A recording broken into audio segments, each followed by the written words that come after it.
They say history remembers those who write it. But what happens when someone tries to erase you from the pages altogether? My name is Savannah Blake.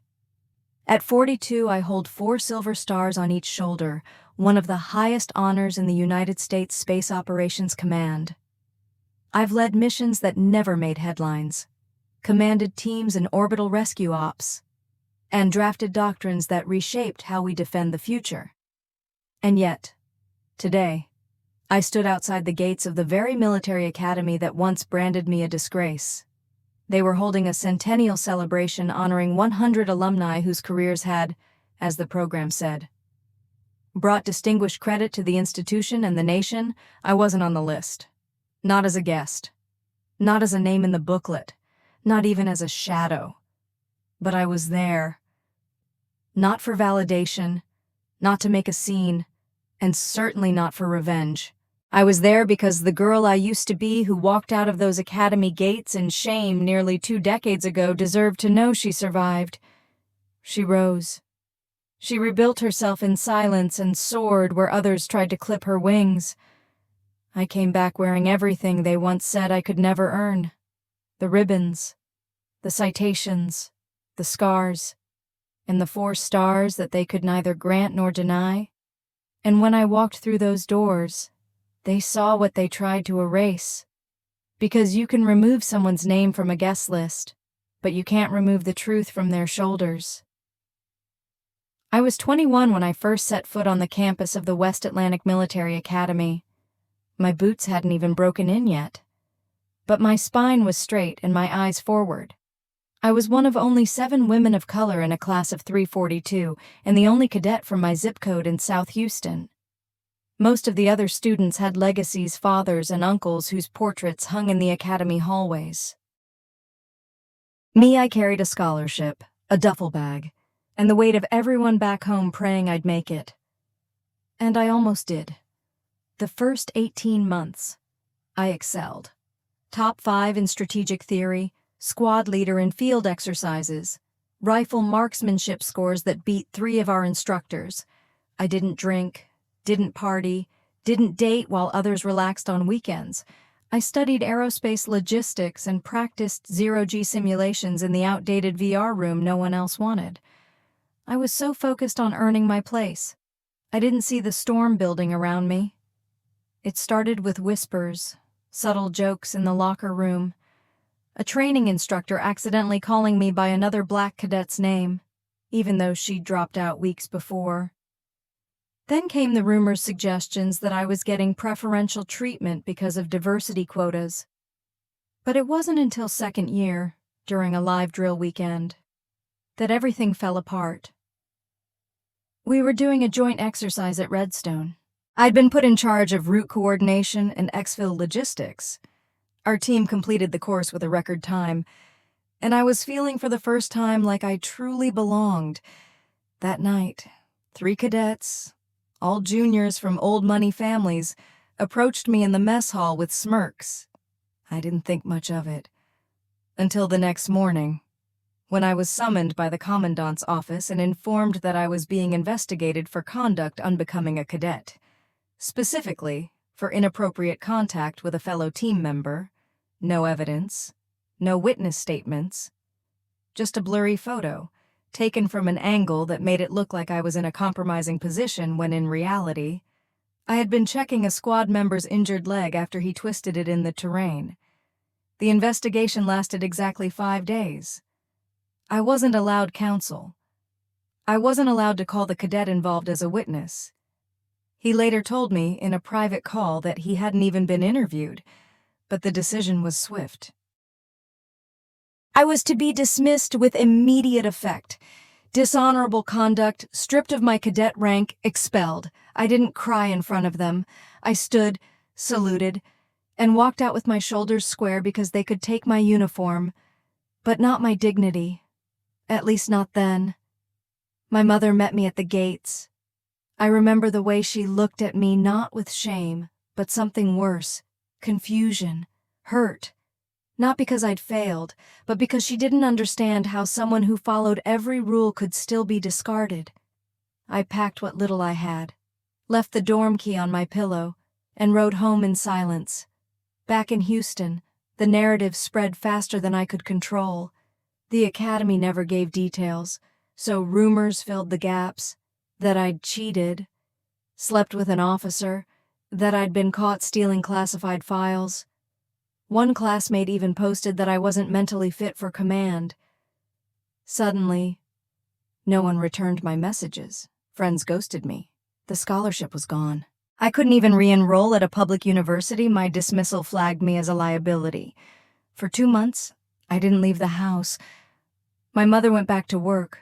My younger brother, Mason, avoided talking to me altogether, and I just floated, not angry, not broken, just blank. Until one night, lying awake on the couch, I saw a late-night documentary on the Space Operations Command. A woman in her 50s, Commander Louisa Zhao, spoke about orbital rescue operations and off-grid maneuvering in blackout zones. Her face was calm, voice steady, no flair, no dramatics, just competence, precision, purpose. And in that moment, something in me lit back up. They had taken everything from me, but they had not taken my mind or my will. I began to research enlistment options outside of traditional pipelines. There was a program quietly funded allowing civilians with high aptitude scores to join the Space Division's contractor track. It was meant for engineers and IT specialists, but I found a loophole. They accepted logistics officers if they passed both the mental and physical pre-screens, so I applied, under a new version of my name, S.V. Blake. No cadet record, just a resume built from scratch, a stellar test score, and a personal statement that said exactly this: I don't want a second chance. I want a clean slate. I will not waste it. 4 months later, I boarded a bus to a joint facility in Nevada. I wore civilian clothes and carried no insignia. No one there knew my past. That was how I started over. There was no fanfare at Sierra Facility Bravo. No flags, no parades, no tradition-laden speeches, just desert wind, gravel crunching under boots, and a voice barking instructions before dawn. Form up. Civilians or not, you want to serve? You do it our way? The Space Operations Contractor Training Program wasn't designed to inspire. It was designed to filter. Of the 62 recruits who started, only 28 graduated. I was one of them. For the next 18 months, I lived in what felt like the blank spaces of the military. We weren't technically enlisted, yet we followed military protocols. We didn't wear uniforms, but we were expected to move with the same discipline. Most of us were engineers, coders, analysts. I was one of the very few with combat aptitude. While they designed satellites and managed data, I quietly made myself useful in every logistics simulation. I organized field drills, mapped evacuation routes during orbital re-entry exercises, and volunteered for anything others avoided, like zero-G coordination tests, blackout communication drills, and multi-node crisis escalation scenarios. They started calling me the Ghost. Not because I was invisible, but because I didn't speak unless I had something that moved the mission forward. No drama, no excuses, no noise. I was always the first to arrive, the last to leave. I had nothing to prove, but everything to reclaim. At night, I studied aerospace warfare theory and slept with mission briefings under my pillow like prayer books. On Sundays, while others called home, I stayed in the weight room. I'd lost my name once. I wasn't going to lose it again. A year later, I was offered a permanent commission as a tactical logistics specialist in the Orbital Rescue Division. I signed the paperwork the same day. The first real operation I joined was classified. Technically, it still is. But I'll say this much. A Russian satellite veered off its assigned drift path, colliding with space debris from a defunct Chinese station. The result: an American civilian research vessel lost all power, trapped in silent orbit. No thrusters. Life support down to 38 hours. They dispatched a covert team, 4 of us. I wasn't even supposed to be on that mission. But when the primary logistics lead went down with altitude sickness during launch prep, The commander tapped me. "You've got 3 hours to memorize the re-entry math. Don't screw it up." I didn't. We docked manually, in total blackout. Pulled 5 civilians out of a tin can with no power, patched oxygen lines with duct tape and chemical sealer, then did a double-burn re-entry around the Indian Ocean to avoid political fallout. Nobody clapped when we landed. Nobody even took pictures. But one of the rescued engineers, a woman named Riley, pulled me aside and whispered, "I know who you are. I remember what they did to you at West Atlantic." I froze. My chest tightened. She placed something in my palm. It was a patch, the one cadets received their first week at the academy, except this one had been burned at the edges. "You earned this a long time ago," she said. "I figured someone should give it back. I still have that patch. It's inside my dress uniform's chest pocket. No one sees it, but I know it's there."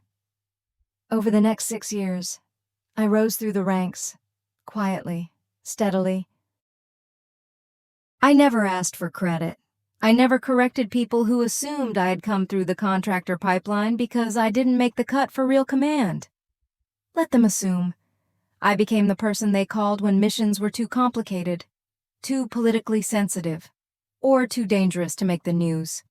I led supply drops in no-fly zones, oversaw thermal extraction from collapsed orbital nodes. I built simulation modules that are still used in training academies across the country. Each operation added to my record.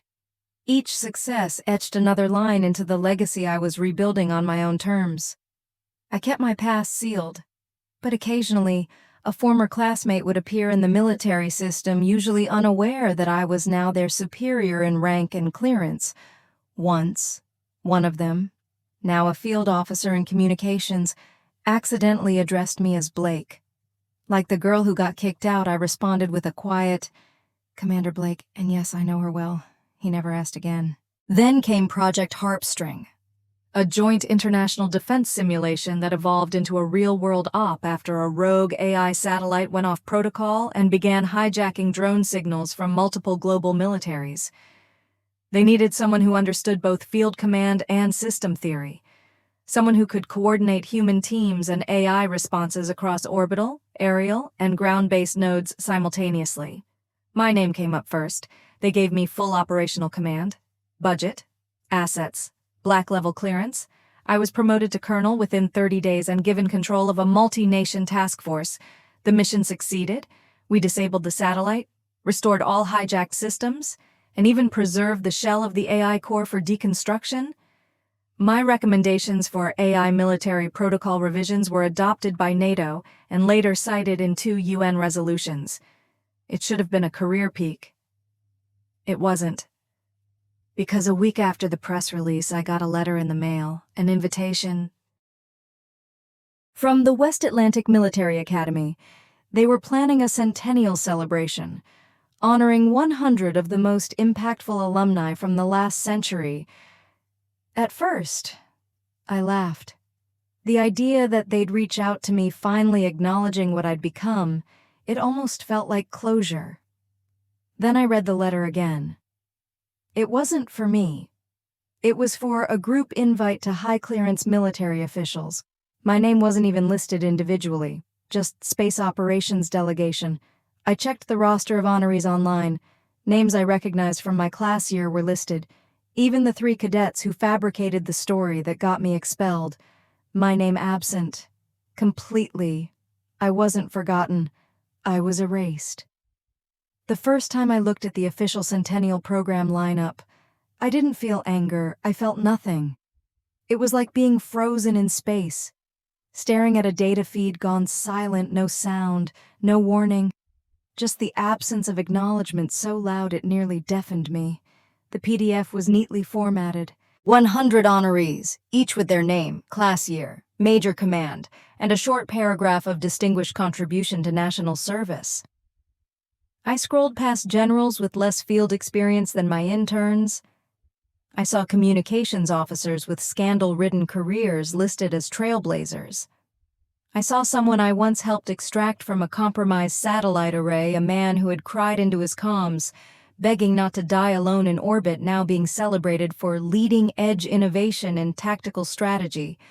I saw the names of all 3 men who orchestrated my fall at West Atlantic Academy, and I didn't see mine. Not even a typo. Not a last-minute amendment. Not even a pending confirmation.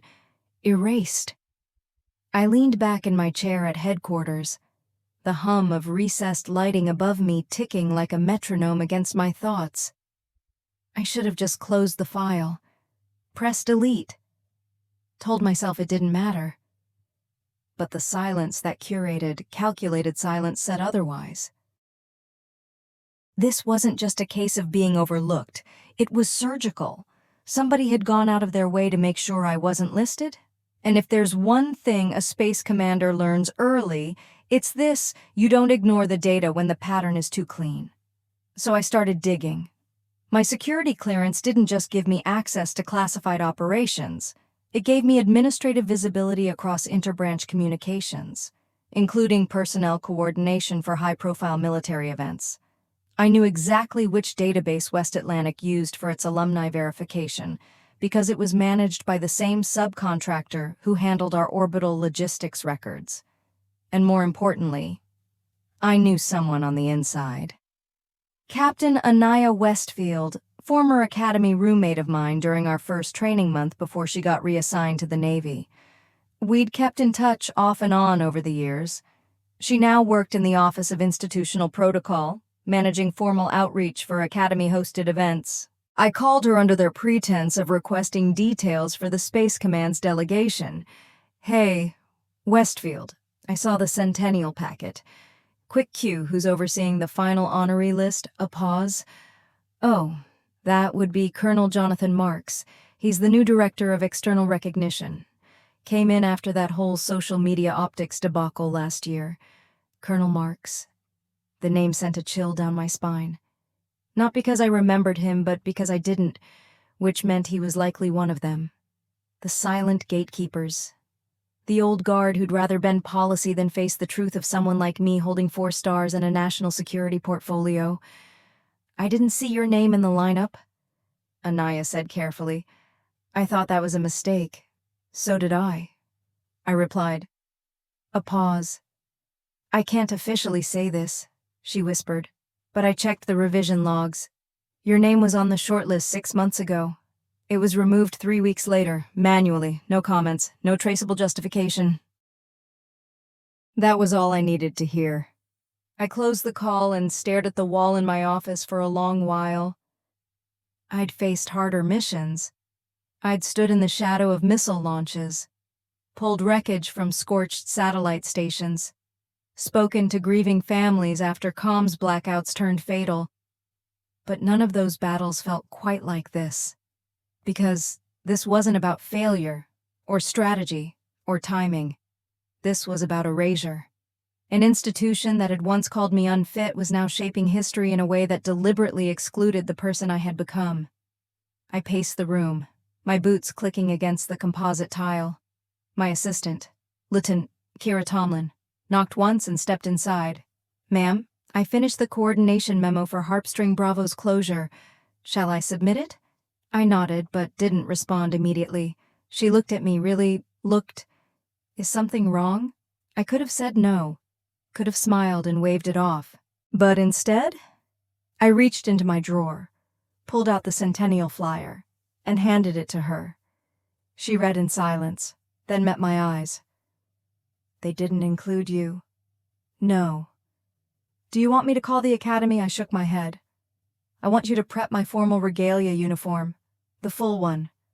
I want the service record book, the citation file, the orbital rescue commendation plaque, all of it." She blinked. "You're attending?" "Oh," I said quietly. "We're not just attending, we're returning. That night, I couldn't sleep. I stood on my balcony overlooking the Potomac, wind tugging at the hem of my sweatshirt, and thought about the girl who had once stood at the gates of West Atlantic, bags in hand, shame on her shoulders, wondering if the whispers would ever stop. I wished I could tell her they don't, but they get quieter the higher you climb. I sipped black coffee and reviewed the event schedule. The opening ceremony would begin at 0900, awards at 1000. It's at keynote speakers from each branch, afternoon breakout panels, closing ceremony at 1700. I found the one line that mattered, segment 4 honoring pioneers in military space operations. 4 speakers, 3 honorees. The 4th spot, TBD, left blank. Of course, they weren't just erasing. They were keeping the stage open in case someone more suitable emerged. I picked up my phone and called General Reyes, head of interbranch protocol and someone I'd collaborated with during Harpstring. "Reyes," I said when she answered, "I need your help." "You finally going public?" she asked dryly. I didn't answer. About time. The next morning, I submitted my attendance as Commander Savannah V. Blake, 4-star General, United States Space Operations Command. I attached my credentials, my service record, and my orbital operations clearance level higher than most of the people on the stage. 2 hours later, I received a form letter reply, "Thank you for your interest. Due to limited capacity, individual alumni recognition cannot be altered at this time. We encourage you to attend as a guest." Guest. The woman who'd led a mission to stop a rogue AI satellite from weaponizing orbital drones. The woman who redefined logistics flow during blackout protocols. A guest. They didn't want me to show up. That was the message. And so I would. The next day began like every other, lights on at 0430, boots laced tight by 0500, coffee at exactly 512. But everything after that felt different. Sharper, more deliberate. I wasn't preparing for combat. But the feeling in my chest was nearly identical. I walked into my uniform room, the part of my quarters that was lined with secured cases and temperature-controlled drawers. Each ribbon, pin, citation, and service badge had its place, arranged with mathematical precision. I opened the case containing my ceremonial dress uniform. The one reserved for promotion ceremonies, international summits, and casket-carrying farewells for fallen comrades. The cloth was deep blue, specially tailored, every seam pressed to perfection. The jacket bore the weight of 2 decades of service, not metaphorically, literally. Rows of decorations across the chest, 4 gleaming silver stars on each shoulder, and a combat patch stitched just beneath the command emblem, Orbital Rescue Operations Sector 9. As I removed it from its casing, I felt the familiar shift in my breathing. Not nervousness alignment. Every leader I respected had told me the same thing over the years. You don't wear a uniform like this. You carry it. And I had earned every inch of it. Lieutenant Tomlin arrived shortly after with a secured folder and a padded box. "Ma'am," she said softly, setting them on the table. "Service dossier and commendation file, as requested." "Thank you, Kira." She paused, hesitating at the edge of duty and concern. "Permission to speak freely. Always. I know you're not doing this for revenge, but you know how they operate. They won't like this." I smiled faintly. They never did. She nodded, and for a moment, I saw not just my assistant, but the echo of myself, 20 years ago. Young, determined, believing in something larger than herself. That belief had cost me everything once, but it had also rebuilt me. "I'll have the transport detail ready for 0700, she added before leaving. I turned my attention to the padded box. Inside was the keepsake I hadn't touched in years. The academy patch Riley had returned to me after the orbital rescue. It was still singed at the edges, one thread partially unraveled. I'd never repaired it. I never wanted to. The burn mark was part of its truth. I placed it inside the inner lining of my uniform pocket, right over my heart. Then I opened the service file. Pages of citations, operation names reduced to alphanumeric codes. Decorations spanning 2 pages, some known, some classified, But the one I lingered on longest was a single line at the bottom of a commendation from Joint Command for distinguished leadership under catastrophic communication loss in extra-atmospheric conditions. They couldn't even put the real mission in writing. But I knew. I'd stood at the edge of Earth's atmosphere and brought people home who would have died alone, frozen and voiceless. And I'd done it not because I wanted headlines or a seat at anyone's table, but because they needed someone to lead. Someone who didn't ask permission. Later that afternoon, I sat on my balcony reviewing the event program again. There was still no update to the honoree list. My name remained absent. The TBD slot under the Space Operations panel remained TBD. Even as RSVPs were now locked, they weren't planning to include me. Not even now. But what they hadn't planned on, what they'd never planned for, was that someone like me could rise so far without their permission. And that made them uncomfortable. That was the entire point. Around 2100 hours, I received a message from Major Lucas Irons, my former squad tech during Project Harpstring. He now worked under General Reyes in Systems Command. The message was short. Heard what they did. Saw who's behind it. You have more allies than they realize. If you go, we'll be there. Front row, standing, It didn't say much, but it said everything. The next morning, I took a quiet drive to a tailor I hadn't visited in almost a decade, Master Sergeant Eden Wolfe, retired. He was the one who'd first stitched my original contractor-grade flight suit when I re-entered the military pipeline. A craftsman? A minimalist? A legend. He hadn't changed. Still wore suspenders over his undershirt. Still kept military radio music humming in the background of his workshop. I was wondering when you'd come see me in one of those, he said, eyeing the ceremonial dress I carried. Need a slight alteration, I replied, holding out the uniform. Not the cut, the weight. He raised an eyebrow. I want the 4-star bars triple-stitched. I want them to never come off. Not in heat, not in cold, not in orbit. Eden nodded. Understood. While he worked, we didn't speak, we didn't have to. He pressed every seam like it mattered. Because it did. An hour later, I left with a uniform that could survive fire or vacuum, which, in my experience, both came in many forms. Back at headquarters, Lieutenant Tomlin had assembled my travel pack. Vehicles ready. Ma'am, your name has been logged for arrival protocol. Escort detail briefed and cleared. Any feedback from the academy? She handed me a printed memo. Face tight.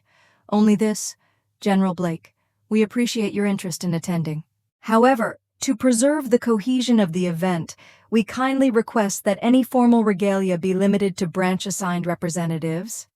Civilian dress preferred. I stared at the paper for a long time, then folded it once, clean and neat, and slid it under my service patch. Let's go, I said. Because nothing says you can't erase me like walking through the front doors in full ceremonial dress, bearing stars they didn't give and can't take away. The sun was just beginning to crest over the eastern hills when we turned onto Legacy Road.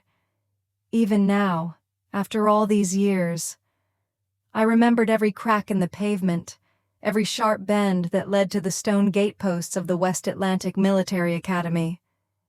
The wrought iron archway still read honor through discipline, service through integrity. It had meant something to me once, before they taught me how easily those words could be repurposed to preserve power instead of character. The base was busier than I expected. Military police directed traffic, while academy cadets ushered arriving guests into assigned zones. A full brass band was warming up on the west lawn. Flags lined every walkway, each one commemorating a century of alumni legacy. None of those flags bore my name. But that was fine. I hadn't come to be celebrated. I had come to be seen. The moment I stepped out of the vehicle, time paused. Lieutenant Tomlin stood beside me in standard dress, her gaze fixed straight ahead, but I could feel the flicker of pride ripple off her like a soldier watching their general walk into history with her head high. I was in full ceremonial regalia. The 4 silver stars on my shoulders caught the rising sun like glass. The service ribbons ran from collarbone to mid-chest, a mosaic of color that carried 23 years of operations. The patch above my heart read, UOS, Space Operations Command. Beneath it, hidden in the inner pocket, was the burned Academy insignia Riley had returned to me years ago. Security recognized me instantly. They snapped to attention with robotic precision. "General Blake." "Welcome," said a young MP. He was barely 20, voice tight. "You're cleared for the officer's path. Would you like an escort?" "No need," I replied calmly. "I know the way." As we approached the main assembly hall, the first wave of glances began. Not stares, not gaping mouths, double takes, people who thought they saw a ghost. Or worse. Someone they had carefully erased now returned, unmistakable and untouchable. We passed by the check-in station where cadets handed out name badges and event folders. I didn't stop. Neither did Tomlin. My name was not on any list, and I had no intention of pretending it should have been. I saw Colonel Mark standing across the courtyard, flanked by 2 Academy trustees. His face went pale when he caught sight of me. He turned sharply, whispering something to an aide who immediately reached for a comms device. "Let them scramble." My presence was not a violation. It was a reminder. Inside the main hall, hundreds of guests were already taking their seats. Retired generals, current commanders, political dignitaries, reporters, scholars, former cadets wearing medals that now seemed small by comparison. The moment I entered the doorway, the energy in the room shifted, people turned, conversations paused. A photographer's flashbulb went off and then immediately stopped, as if unsure whether I was cleared to be captured. I walked slowly, purposefully, down the center aisle, not with arrogance, not with defiance, with certainty. About halfway to the stage, I saw a familiar face, Captain Darren Lowell, one of the 3 men who'd fabricated the scandal that had cost me everything at the Academy. He hadn't aged well. His uniform was crisp, but his eyes flickered with something that looked a lot like regret. Or fear. I didn't look away. I nodded once, small, controlled. He didn't return it. My assigned seat didn't exist, of course, but near the front row. General Reyes stood from her reserved spot and gestured toward the empty chair beside her. "History doesn't wait for invitations," she said quietly as I sat. "Neither do I," I replied. The ceremony began moments later. A screen lowered. The band played. Names and photos of honorees rotated slowly, young cadet headshots giving way to full-color portraits of men and women in high command, flanked by captions of their notable contributions. As the presenter spoke, I listened with professional detachment. Some of these people had earned every line of praise. Others had ridden coattails. A few, I knew for a fact, had more reprimands than commendations swept under rugs big enough to cover a generation. But none of that was my concern today. I hadn't come to correct the record. I'd come to exist within it undeniably. Midway through the second segment, I caught sight of another familiar figure slipping into the back of the hall. Riley, still with that quiet fire in her expression. We locked eyes across the room. She nodded once, then slowly made her way toward the side, camera in hand. I hadn't asked her to come. I hadn't told her I would. But of course, she knew. The most poetic moment came shortly after. During the Pioneers in Military Space Operations segment, the presenter read 3 names from the screen, then paused. A 4th slide appeared, blank. A hushed shuffle moved through the audience. People whispered. Colonel Mark stood abruptly, motioning to the tech team. But it was too late. Riley had rigged it, not to broadcast my name, not to hijack the ceremony, but to hold up a mirror. That blank slide said everything that needed to be said. You erased her, and now everyone knows? No one spoke to me directly during the intermission, but they looked, and they thought, and I saw the calculations behind their eyes. Some would call it audacity, others would call it insolence, but anyone who'd ever worn a uniform for the right reasons, who had sacrificed in silence, who had been passed over or pushed aside, they knew what I was doing, and more importantly, why I had come. Not to beg, not to protest, but to let my presence do what their policies had failed to prevent: tell the truth. The room had that electric stillness you only feel during storms, right before thunder cracks open the sky. I sat quietly, eyes forward, posture formal. I didn't speak. I didn't blink. I didn't move unless protocol demanded it. But the stars on my shoulders did all the talking. A blank slide still hung on the screen at the front of the hall, frozen in place. That empty fourth name slot had become a symbol, not just of omission, but of intentional absence. A deliberate space carved out to hide someone inconvenient, someone like me. From the corner of my vision, I saw Colonel Marks approaching the stage with thinly veiled panic. He whispered urgently to the event MC, who paled, then straightened his note cards and tapped the mic.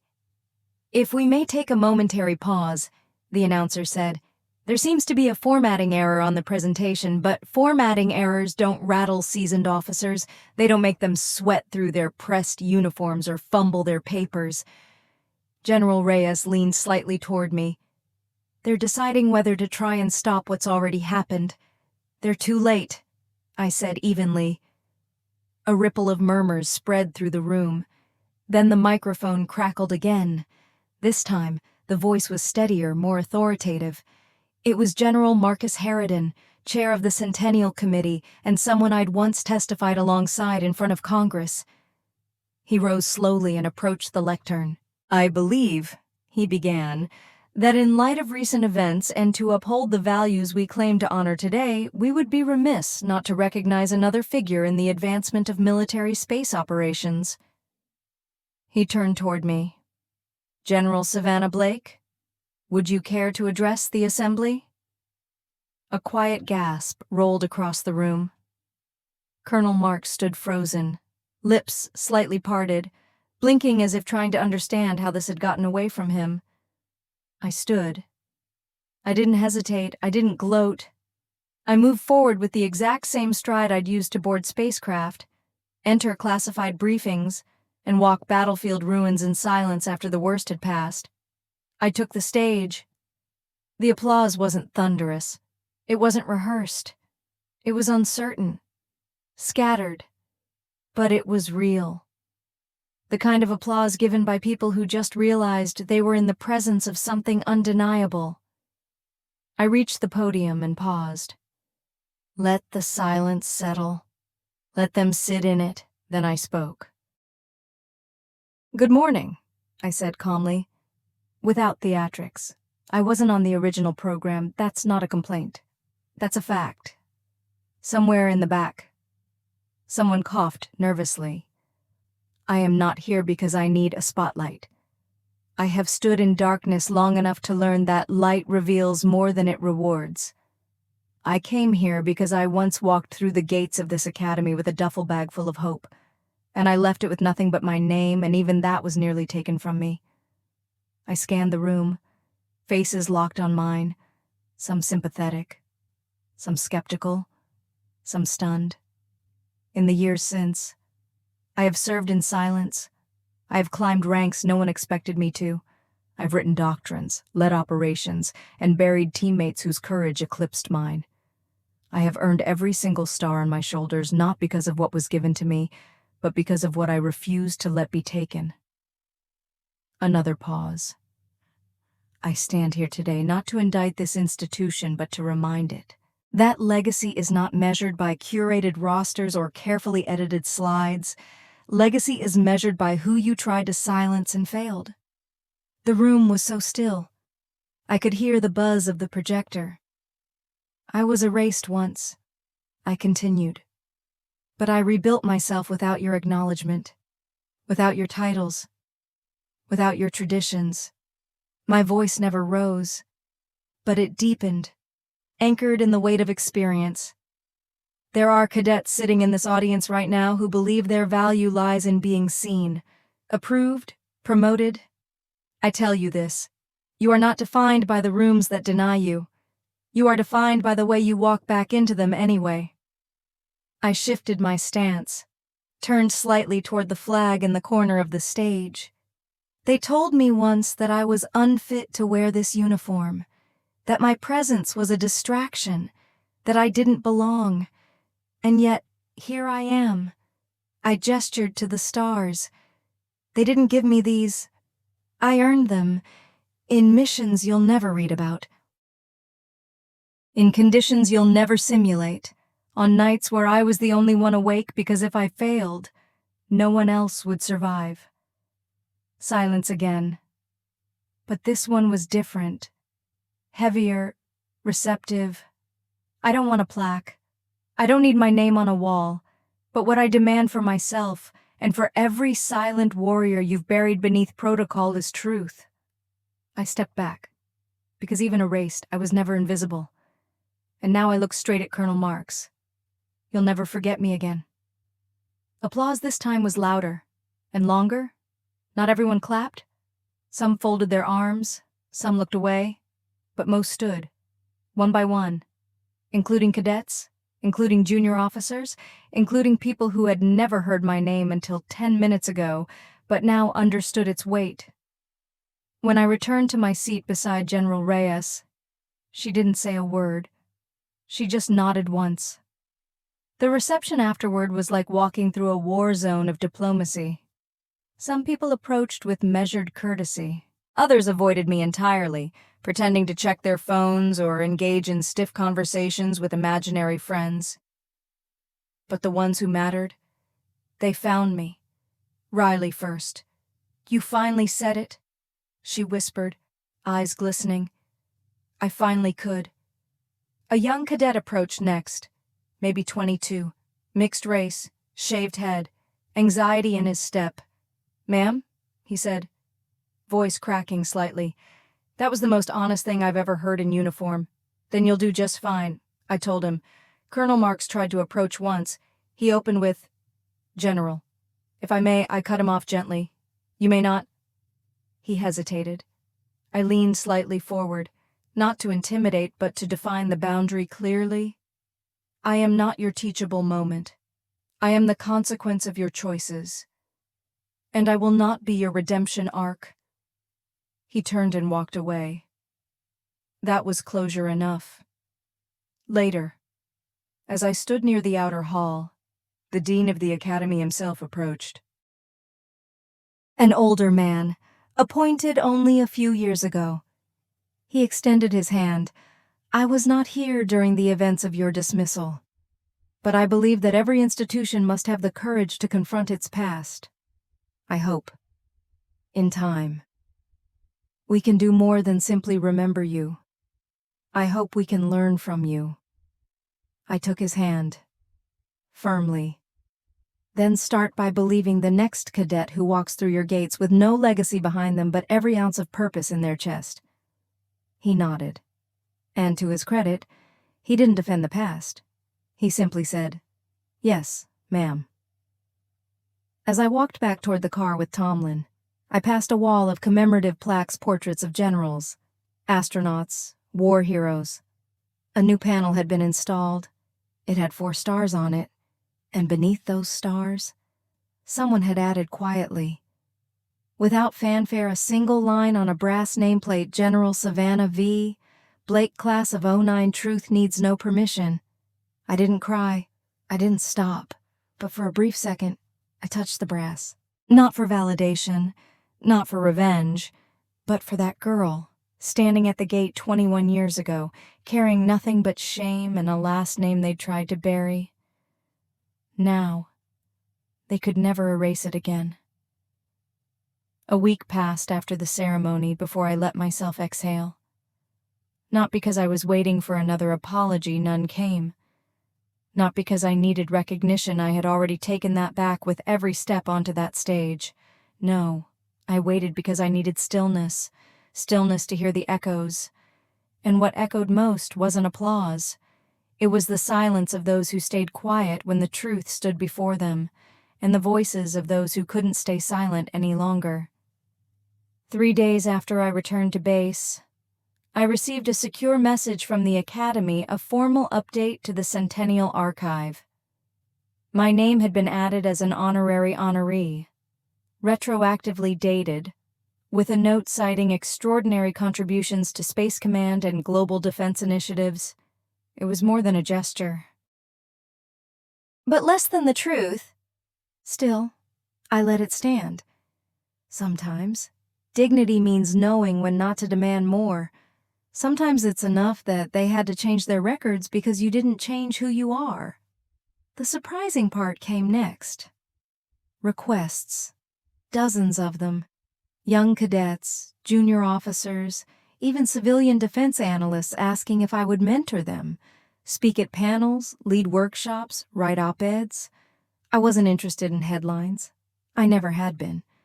But I was interested in people who were still walking through the fire I had crawled through alone. So I started answering them one by one.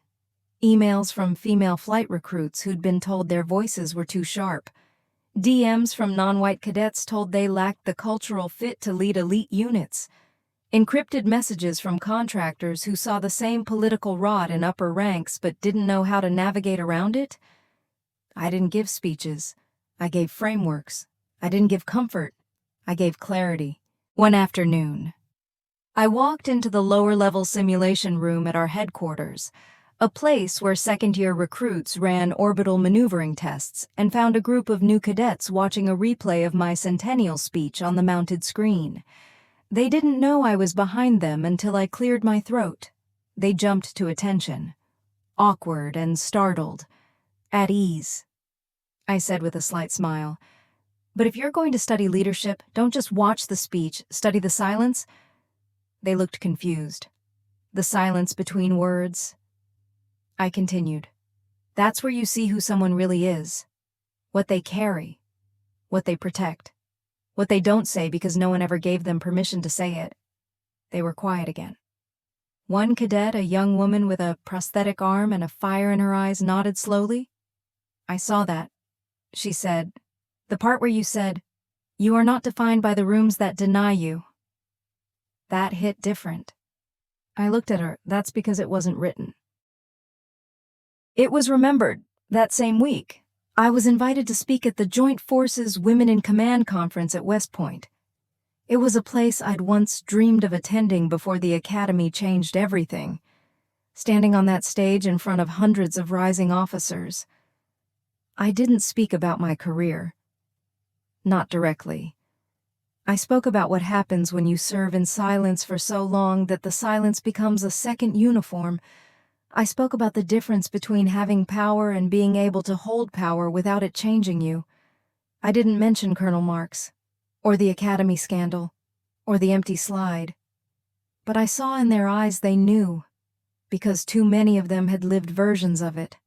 After the conference, I stepped outside to the parking lot where my transport waited. As I opened the door, I heard footsteps behind me. "General Blake," a voice said. I turned. It was Darren Lowell. He looked smaller somehow. Not physically, just worn. "May I?" he asked. I nodded once. That was all. He didn't apologize. I didn't expect him to.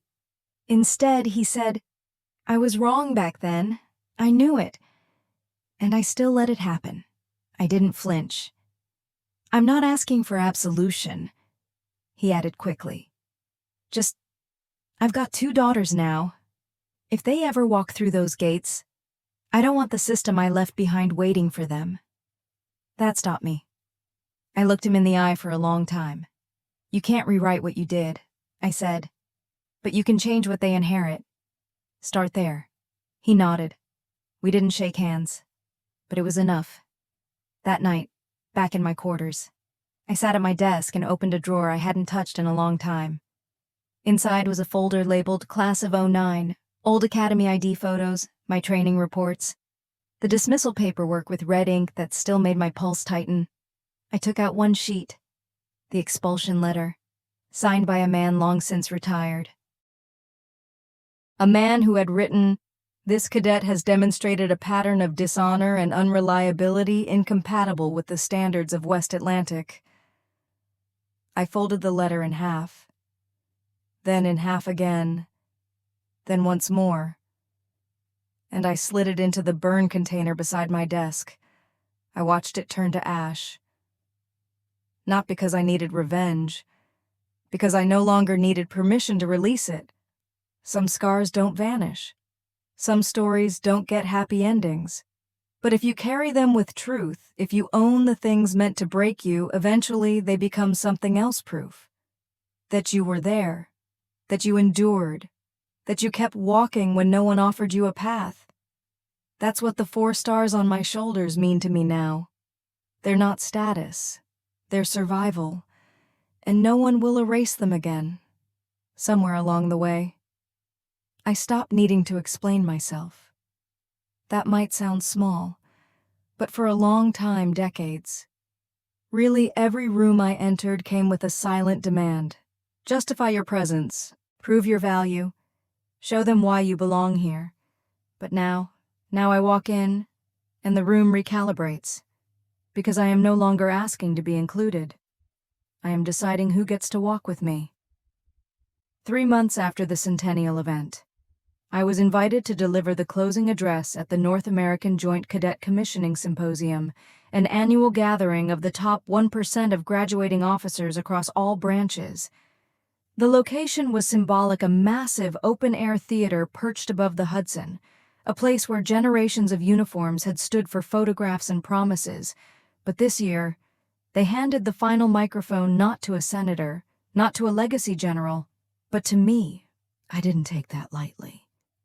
The night before the address, I met with a small group of selected cadets diverse in every sense of the word. A Latina Air Force cadet who had grown up undocumented before enlisting. A trans-naval candidate who had fought tooth and nail for a seat at the table. A Black Marine cadet with a stutter he'd conquered just to give his squad mission briefings without fear. They didn't ask me questions about medals. They asked me how to stay whole when the system chips away at you.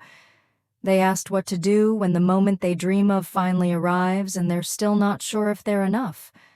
And I told them, you don't wait until you feel ready. You walk in anyway. Let them underestimate you. That's just another form of camouflage. What matters is that you see yourself clearly even when they refuse to. The next day, I stood beneath the bright June sky, wind fluttering the flag behind me. Rows and rows of cadets stood at attention, parents in the bleachers. Senior brass seated behind me, cameras rolling. Every word I said would be replayed, quoted, analyzed. But I didn't think about any of that.